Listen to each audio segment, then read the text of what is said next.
he is our next presenter.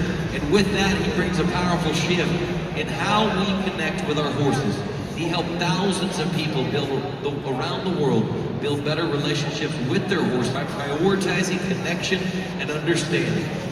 Would you please make welcome from the Badger state of Wisconsin, he is smelling like a Ryan Rose.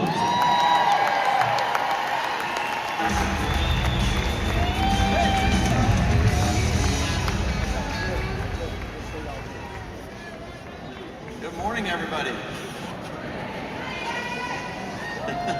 Thank you guys all for all the support and love. I'm feeling it out here. I really appreciate you guys showing up for us. And please welcome my wife, Emily. She's here with me. So she's riding her pre-St. George silver medal horse, Ted.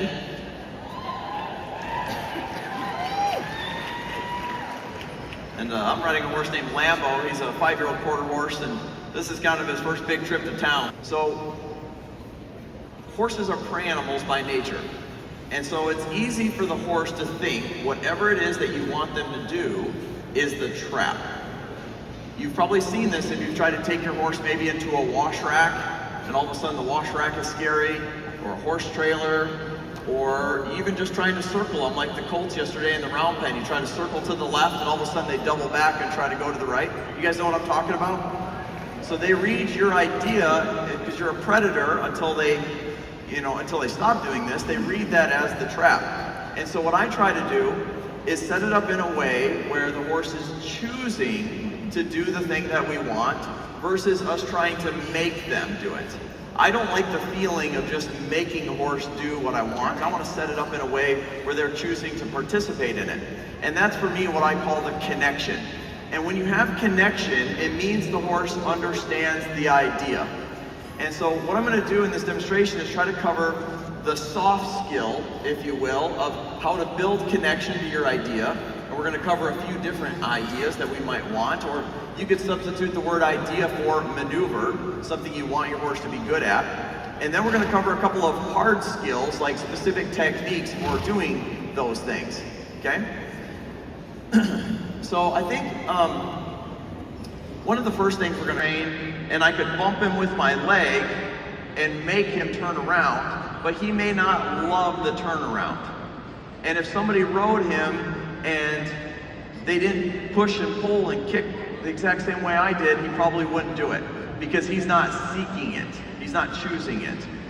So have you guys ever seen where a horse really connects to your idea, like your horse knows it's feed time and they show up at the barn like ready for their feed, or bridge or something? How many of you guys have done that, right? Have you ever had your horse just kind of wander over and get on it just on their own? Because they found that you leave them alone when they get on it, right? Oh, now Emily's trying to steal my thunder here and showing off. We're gonna save that for later, Emily. Yeah, she likes to steal. English in the crowd. Any English riders here? Okay.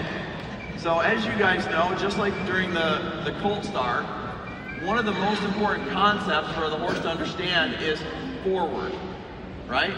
And what can happen is we pick them up with contact, because Western riders, we kind of go loose rein, contact, we kind of come in and out of it a little bit. But most English riders are going to ride with contact. And so we want the horse to be able to maintain forward movement and be nice and straight and like feel freely forward, just like they would feel if we were riding on a loose rein. Do you guys follow me so far? So the challenge comes in, we also use the reins to say, whoa, and back up. And so the horse is like, I don't know what you want. Like, do you see how that could be confusing to them at times? Now we train them to work off our seat where they understand our intention is forward now and it's stop now and that sort of thing. But I want Emily to explain to you a really cool concept. When she was first training Ted in dressage, he would get behind the bridle and he would overflex and he would slow down when she would try to have him take contact. So Emily, can you share with us a strategy on how to help a more English style horse find freely forward? Absolutely. So one of the techniques that I like to use as an English rider to not confuse my aids is to teach my horse that actually my legs coming off means go. So what I'm going to think about doing in this situation is teaching Ted that I can give a nice, subtle, soft cue, which I would ideally like him to move off of first. But if he misses that, instead of putting more pressure on with my legs to mean go, I'm actually going to take my legs off. If I have to take my legs off, I'm going to give him just a little tap.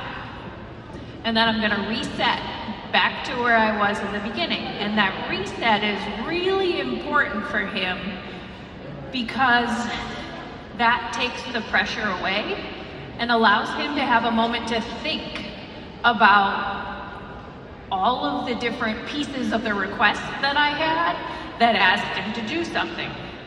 So, I want Ted to pee off or trot in place, let's say, because he's kind of jazzed. I don't know if I can show you just regular trot right now. He's excited to be here. So, what I'm gonna do, I'm gonna give a nice little soft pee off cue. Nothing happens. My legs come off, you guys see it? Followed by a tap. Now nothing happened to happen right away as your horse starts to learn this sort of exercise.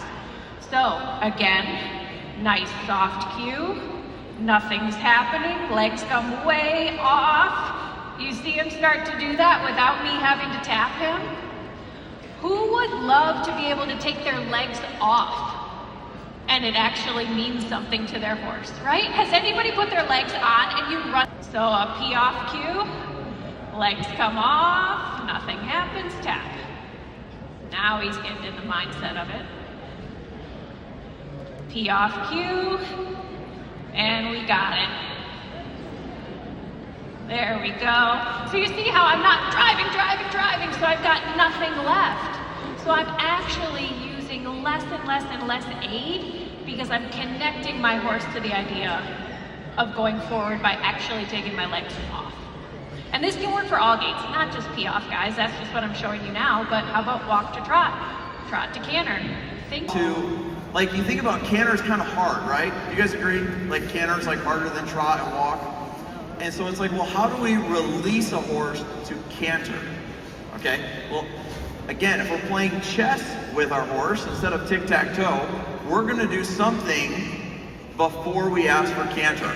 And when we ask for canter, we're gonna try to take pressure off instead of applying pressure, okay?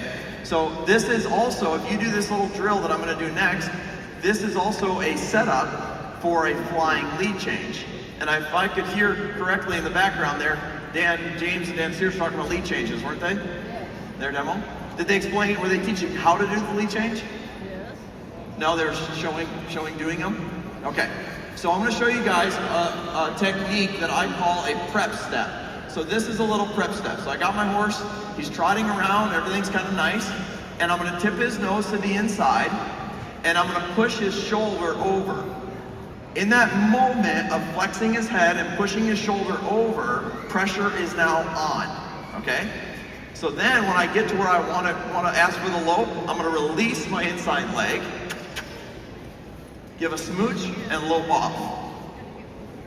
Does that make sense, everybody? So that's just a little easy prep step, and it's a pattern if you start to do it kind of regularly by a rail. So 3 of the things that I'm kind of always thinking about when I'm training a horse is confidence, yields. So I needed him to bend his nose. I needed him to be comfortable in here. Could you guys agree if he was scared of the banners, I wouldn't be able to go to the rail, and all of a sudden it would look like he doesn't yield off my leg, it doesn't flex, I have all these problems, but it's really he's just scared of the rail. Does that make sense? So I need confidence. Then I need him to understand that when I tip his nose this way and apply my left leg, to yield off of it. So if they don't do this, I gotta teach that. And then if I do this in a pattern a few times in a row, I will create what we like to call a positive anticipation. So I'm gonna turn off the rail here, I'm gonna yield his shoulder to the rail, nose is tipped in, you guys see it? Release my leg, and lope off. Now, If I was at canter when I did that, that would be called a flying lead change. If I did it during canter, I did it out of a trot there. Now, do you guys know what a flying lead change is? Can anybody give me I can feel a lot of head nods. You guys are a really educated crowd. You guys are probably one of the most educated crowds that we all get to present to every year. It's really fantastic. It's one of the special things about this environment here. Yeah, give yourselves a hand. I heard you guys telling Rob to declare. You weren't gonna let him get out of line there. And so, lead changes can be one of the more difficult maneuvers to teach a horse. But what I see happen is people think, I'm kind of scared, I don't want to mess it up, so I'm just not going to try it. And guess what happens if you never try it? Do you think you'll be great at lead changes? No. You got to go try it and mess it up and learn how to do it and get better. Does that make sense? You gotta fail often and fail forward. You gotta experiment, you gotta go out and make mistakes. But here's a way to mitigate mistakes. So there's teaching lead changes to a horse, and there's teaching lead changes to the person. And so I'm gonna go through those real quick. What if I told you that everybody, while you're sitting there, you could start practicing the flying lead change?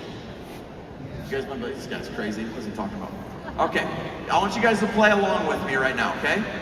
So everybody, I'm gonna do a right to left lead change on this line at a walk.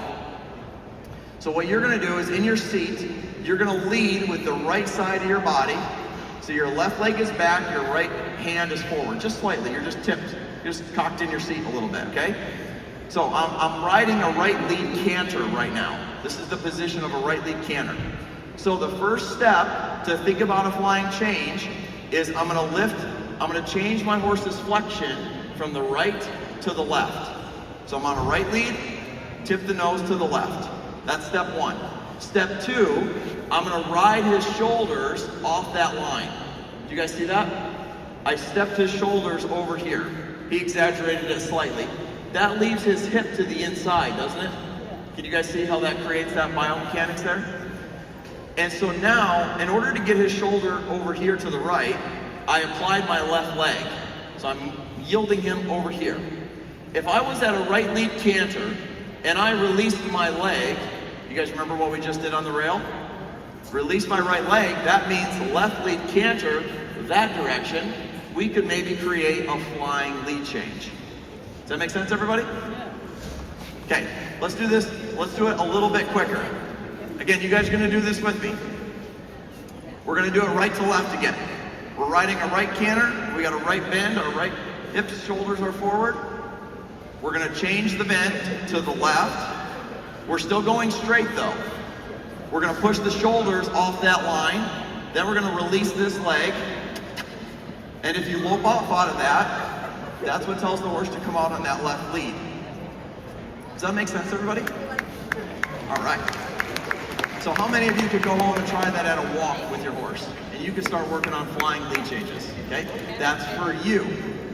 Now, let me give you a pro tip here of one of the biggest mistakes that riders make when they're asking for the flying lead change.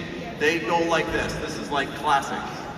Some of you in this arena have done this with me before. Right canter, right canter, right canter, left canter. Do you guys see what I did? My hands were to the right, and when I decided to change leads, I switched my hands. When you switch your hands, you change directions. When you switch directions, your horse may or may not change leads, but even if they do a flying change, I bet you they understood change directions more than they understood change leads. Did you guys follow that? It's very easy to get your horse to be thinking about the wrong thing while you're trying to put something on him.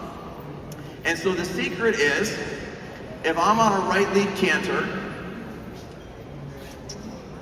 and I'm gonna go try a flying lead change on the center line, make believe here. We're on a right lead canter. I'm gonna change the bend to the left. I'm gonna push the shoulders over, and I'm gonna ask for the change, and he doesn't change. Now we're counter-cantering. He's on a right lead, but we're going left. Guess what I'm gonna do? I'm gonna come down to a standstill, and I'm gonna move his hip in, and I'm gonna finish in this shape. Because what am I shaped up to do right now? Take a left lead. So you don't have to fix it at a canter. You can fix it at a standstill. So I'm gonna ask for it at the canter. If he doesn't get it, as long as in a standstill, I finish and haunches into the left, we're gonna be golden. Let the pattern do the work. Go try it again. But if you go down the line and you try a flying lead change and your horse misses it because they didn't know what you meant, and you go, I said change leads, and you give them the beans, what are you gonna do? You're gonna scare your horse, and guess what they're not gonna like anymore? Who's ever seen a horse that learned to run off during a flying lead change? Yeah, it's pretty easy to do because cantering is an emotional gait for a horse. And so I want to recognize that we're in a teaching stage for the first time you're introducing this to a horse.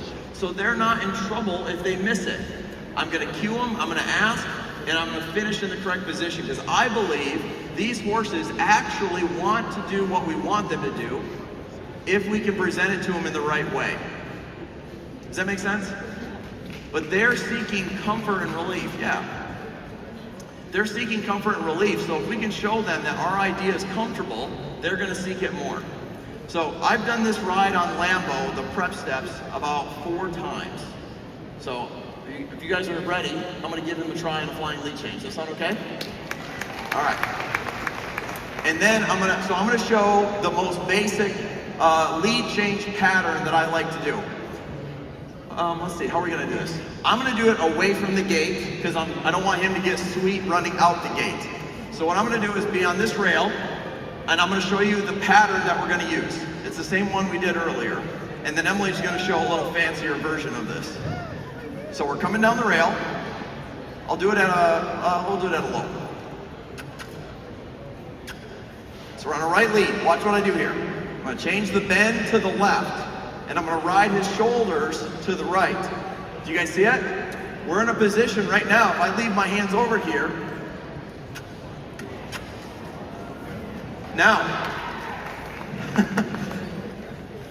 did he do a flying lead change? And he broke gate, didn't he? He got unsure when I switched my legs and he went, I'm not sure. Right. Let's see if we can get this done. So, counter bend to the left. He's anticipating the lead change, I can feel it.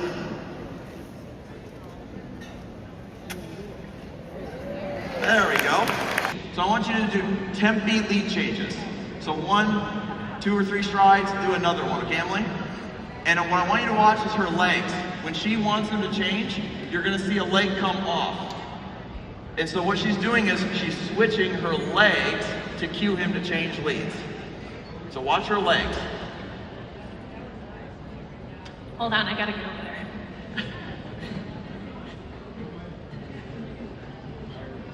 Again, watch her legs. So she's on a left lead, so that means her primary leg is her right leg right now. Keeping him in the left lead. When she's ready, she's gonna take her right leg off of him. There's one. Yeah. Now her left leg is on, there the left leg's off. Very good. Give her a hand, guys. The way Emily and I present things, we have a ton of videos on our Patreon page, and we'd be more than happy to coach you through with your horse on there. And this weekend,